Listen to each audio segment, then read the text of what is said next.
So 'చిత్రం భలారే విచిత్రం' గురించి ఇప్పుడే మనం అనుకున్నాము. సో ఆ సినిమా గురించి సార్ అంటే అప్పట్లో ఈ క్యారెక్టర్ చేయాలి మీకని చెప్పినప్పుడు what was your thought process? అంటే నేను చేయగలనా? రిస్క్ చేస్తున్నానా అని ఏమైనా ఫీల్ అయ్యారా? లేదు దానికి అసలు టోటల్ మ్యాటరే వేరే. అసలు వాళ్ళు ఎవరికి ఈ క్యారెక్టర్ చేయాలని నా దగ్గర రాలేదు. ఓకే. నేను మా మదర్ని పోలుండేవాడిని. ఫోటో అక్కడే ఉంది. మా మదర్ పోలికలు ఎక్కువ ఉంటాయి. అసలు ఆ సినిమాలో సేమ్ విజయ నిర్మల గారి లాగే కనిపిస్తారు సార్ మీరు. సేమ్.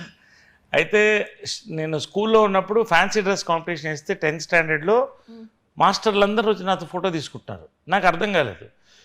అలాగే విజయనిర్మలలాగానే ఉన్నాడు, విజయనిర్మల నా ఫోటో తీసుకుంటున్నారు. So it connected to me. But ఎప్పుడైతే సినిమాలో వచ్చిన తర్వాత నాకు ఎక్స్పెరిమెంటేషన్ ఇష్టం. లైఫ్లో I experiment lot. Dustin Hoffman film Tootsie అని ఒకటి రిలీజ్ అయింది. దేవి థియేటర్లో చూసినప్పుడు it was an awesome film. దాంట్లో హీరో లేడీగా యాక్ట్ చేస్తాడు. That led my foundation. నేను మా అమ్మలా ఉంటాను కాబట్టి ఈ క్యారెక్టర్ తెలుగులో చేస్తే బాగుంటుందని చాలామంది భయపడ్డారు. జంజాల్ గారు కూడా అడిగితే లేదయ్యా దగ్గర దగ్గర 5 feet 10 పైనే ఉన్నావు నువ్వు హైటు, లేడీగా నువ్వు చూడాలి. బట్ నేను చూపులు కలిసి వేళలో ఒక సాంగ్ చేసాం వీరభద్రరావు నేను, ఇద్దరు మగవాళ్ళు కలిసి లేడీ మగవాళ్ళకి డ్యూయట్. అది బాగా సక్సెస్ అయింది. ఆయన ఫస్ట్ ఇచ్చిన దీవెనలు అది జంజాల్ గారు. తర్వాత నేను టూట్సీ స్క్రిప్ట్ పట్టుకుని వెళ్తున్నాను నేను వాళ్ళ దగ్గర వీళ్ళ దగ్గరికి. పిఎన్ రామచంద్రరావు గారు మన సాయిరామ్ ఫిల్మ్స్ వాళ్ళు ఇది పట్టుకొచ్చారు.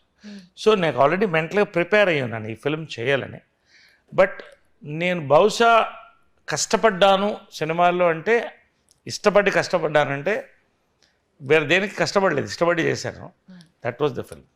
ఎందుకంటే ఈ వ్యాక్సింగ్ ఎంత కష్టం ఆడవాళ్ళకి నాకు ఆ రోజులు అర్థమయ్యేది. వారానికి ఒకసారి చేయడం, పొద్దున్న 4 గంటలకు వెళ్ళి విగ్ వేసుకోవడం, మేకప్ 2 గంటలు పట్టేది.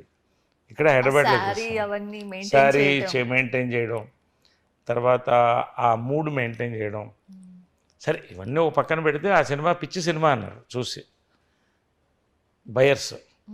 జంజాల గారు ఒక ఆయన చెప్పారు ఇది పెద్ద హిట్ అవుతుంది నువ్వు వెళ్ళిపో అన్నాడు. సూపర్ డూపర్ హిట్ అయితే ఆ రోజు ఫస్ట్ రోజు కూర్చొని ఎయిట్ చేశాను థియేటర్లో, ఆ టెన్షన్ తట్టుకోలేక. సో నేను నిజంగా టెన్షన్ పడ్డ సినిమా అదమ్మా. కానీ నిజంగా నాకు ఎంత సంతోషం ఏంటంటే ఆ సినిమా అంత పెద్ద సక్సెస్ అవ్వడం. మళ్ళీ ఏ లాంగ్వేజ్లో కాలేదు, అది కమల్ హాసన్ గారి దగ్గర తీసుకెళ్తే ఆయన చెప్పాడంట, అది విజయ్ చిత్ర మ్యాగజైన్లో వచ్చింది, ఉందనుకుంటా మ్యాగజైన్. నరేష్ అద్భుతంగా చేశాడు, ఇది ఇంకో 10 ఏళ్ళ దాకా నేను ఇది చేయను అని చెప్పాడంట. సో అటువంటి మహనీయుడు మహానటుడి దగ్గర ఆ మంచి మాట తీసుకోవడం అనేది నా అదృష్టం. మళ్ళీ ఆమిర్ ఖాన్తో కూడా వెళ్తే వాళ్ళు చేయలేదు, తమిళ్లో చేశారు ఆడలేదు, కన్నడ పర్వాలేదు.